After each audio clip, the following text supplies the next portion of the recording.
Vamos a ver cómo pasar una expresión en forma factorizada de la función cuadrática a una expresión canónica de la misma función.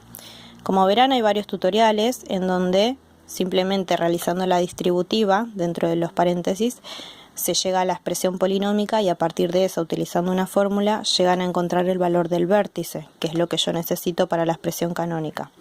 Acá en este tutorial no vamos a hacer eso, vamos a hacerlo más sencillo y solamente pensando y utilizando los valores que tengo y la información que me da la expresión factorizada.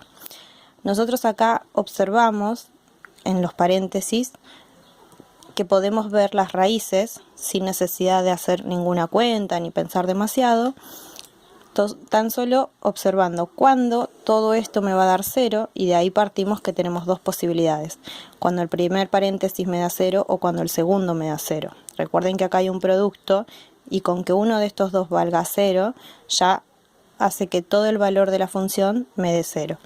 Si vemos el primer paréntesis, observamos que x tiene que valer 3 para que al restarle 3 me dé 0.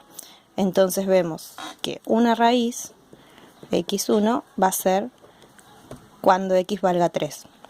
La otra raíz va a ser x2. Observando este paréntesis, vemos que cuando x valga menos 5, tendremos la otra raíz.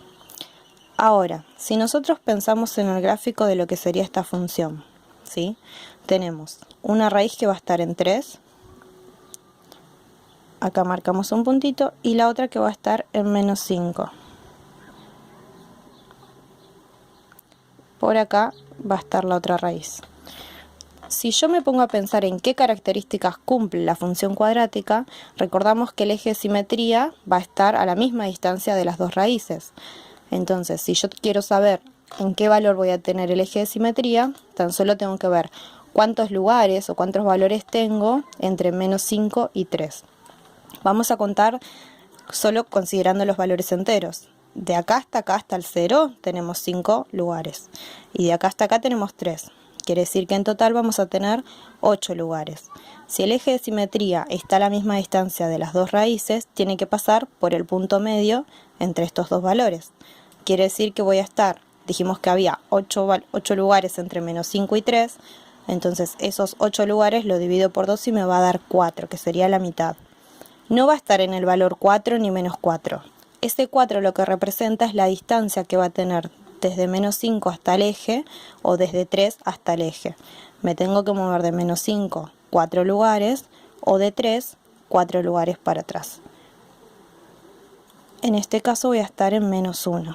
Pensé que acá había contado mal y que me quedaban menos valores. El eje de simetría va a estar en este caso cuando x valga menos 1. ¿Para qué me sirve o por qué pienso en el menos 1? Porque yo sé que el vértice se encuentra en el eje de simetría. Entonces, ahora que yo ya sé dónde va a estar el eje de simetría, ya encontré la coordenada en x del vértice, que es menos 1. Para saber dónde va a estar en y, quiere decir la altura, si quieren pensarlo como si esto sube y baja, voy a tener que reemplazar en la función por este valor, menos 1. Entonces ahí voy a obtener el y del vértice.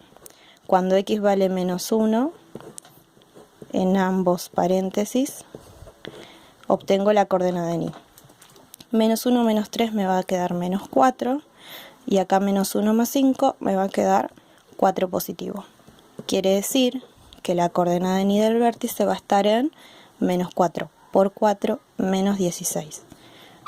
Quiere decir que esto va a bajar, y cuando valga, vamos a hacerlo aproximadamente a ojo, para que solo se entienda lo que yo decía, el valor del vértice va a estar en menos 16. Cuando x vale menos 1, y va a valer menos 16. Y luego podemos hacer el gráfico aproximado de la función, si quieren. En este caso es solo para que ubiquemos los valores y veamos lo que estábamos representando de esto que hablábamos de las raíces y de la distancia y del vértice. Pero yo lo que necesito no es tan solo ver el gráfico, sino los valores. Tengo que el x del vértice entonces era menos 1 y el y del vértice vimos que era menos 16. Con estos valores ya puedo expresar la forma canónica de la función. ¿Se acuerdan que era y igual a por x menos el x del vértice al cuadrado más el y del vértice.